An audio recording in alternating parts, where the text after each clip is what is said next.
Pernyataan itu yang termasuk dalam kategori permintaan jawaban yang paling benar.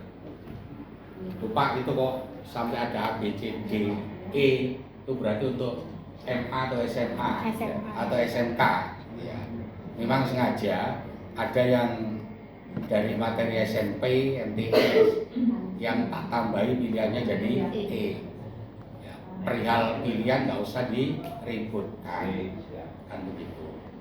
Jadi kalau ada soal, tipikal soal, ada pernyataan, di mana di pernyataan itu, berapapun statement yang ada di pernyataan itu, ketika muncul pernyataan itu dan kita disuruh mencari pernyataan mana yang paling benar, itu berarti termasuk dalam kategori C3, analisis.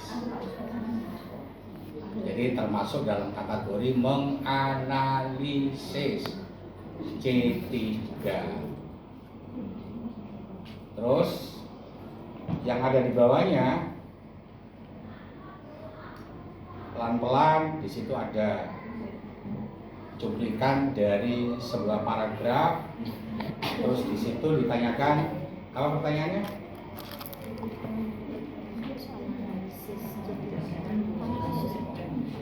Ya. Nah, watak toko laras.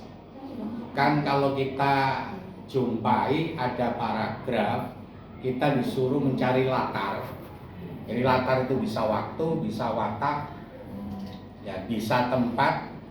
Kalau latar yang hanya ditanyakan itu berarti termasuk dalam kategori soal paling gampang, soal mudah.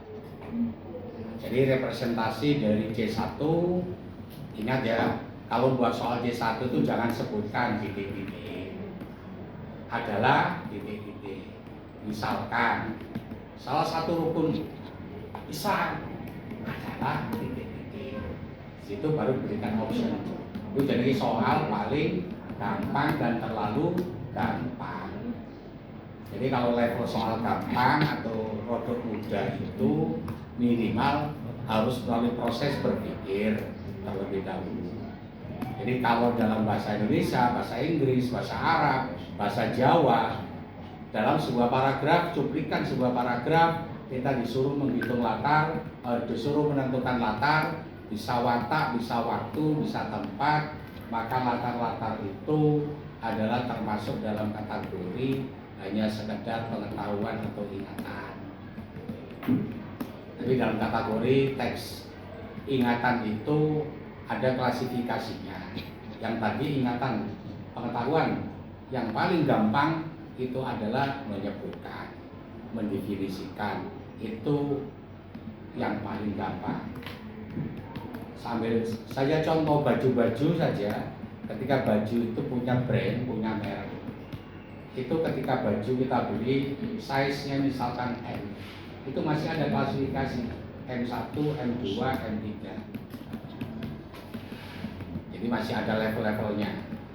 Dalam kategori kalau di ukuran size baju-baju terbitan atau produk ada di dalam negeri, ukuran M ya hanya M itu saja. Tapi kalau baju itu ada mereknya atau bermerek, maka M itu masih terklasifikasi lagi.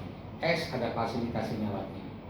Nah, begitu juga dengan tipikal soal ingatan, soal-soal pengetahuan yang termasuk dalam kategori C1. Nah, di prosesi berikutnya, di situ pada segitiga PQR. Segitiga PQR ada panjang PQ, ada panjang. Apa itu? Diketahui salah satu sudutnya. Anak untuk bisa menghitung itu, maka pertama dan utama dia harus gambar dulu. Nah, anak bisa menggambar itu, maka secara otomatis dia harus mengeluarkan kemampuan dasarnya untuk bisa menuangkan tulisan itu dalam bentuk gambar.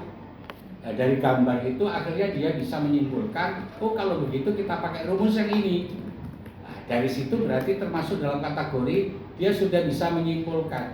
Karena apa? Untuk bisa mencapai rumus yang benar, rumus yang dipilih, maka dia harus melalui tahapan-tahapan proses berpikir.